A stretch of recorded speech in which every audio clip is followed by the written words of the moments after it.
Hello everyone, welcome to our channel. ఈరోజు story ఊరిలో పులి కథ వేరే ఉంది. ఒక ఊరిలో రాము అనే అమాయకపు వ్యక్తి ఉండేవాడు.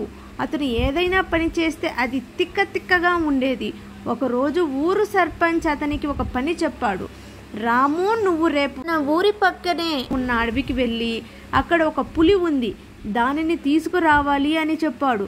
రాము భయంతో వణికిపోయాడు. నేను పులిని ఎలా తీసుకురాగలను సార్, అది నన్ను చంపేస్తుంది అని అన్నాడు. సర్పంచ్ నవ్వి, నువ్వు భయపడుకు రాము, నేను నీకు ఒక మంత్రదండం ఇస్తాను, దానిని పులికి చూపిస్తే అది నీకు దాసోహం అవుతుంది అని చెప్పాడు.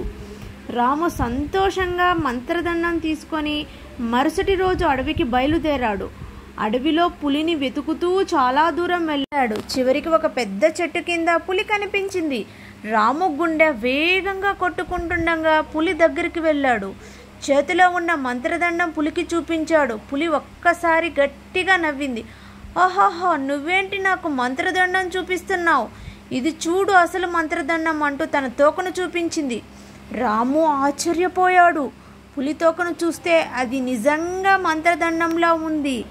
పులి రాముని దగ్గరికి వచ్చి, నువ్వు నన్ను తీసుకెళ్ళడానికి వచ్చావా, పద వెళదామని చెప్పింది. రాము భయంతో వణికిపోతూ పులిని ఊరికి తీసుకెళ్లాడు.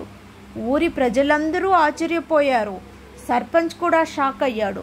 అసలు ట్విస్ట్ ఏంటంటే సర్పంచ్ రాముని ఆట పట్టించడానికి నకిలీ మంత్రదండం ఇచ్చాడు. కానీ పులి నిజంగా మంత్రదండం కలిగి ఉంది. చివరికి పులి ఊరి సర్పంచ్కు ఒక మంచి గుణపాఠం చెప్పింది మరియు రాము ఊరిలో హీరో అయ్యాడు. ఈ స్టోరీ కనుక మీకు నచ్చినట్లయితే ప్లీజ్ లైక్ చేసి సబ్స్క్రైబ్ చేసుకోండి. Thanks for watching.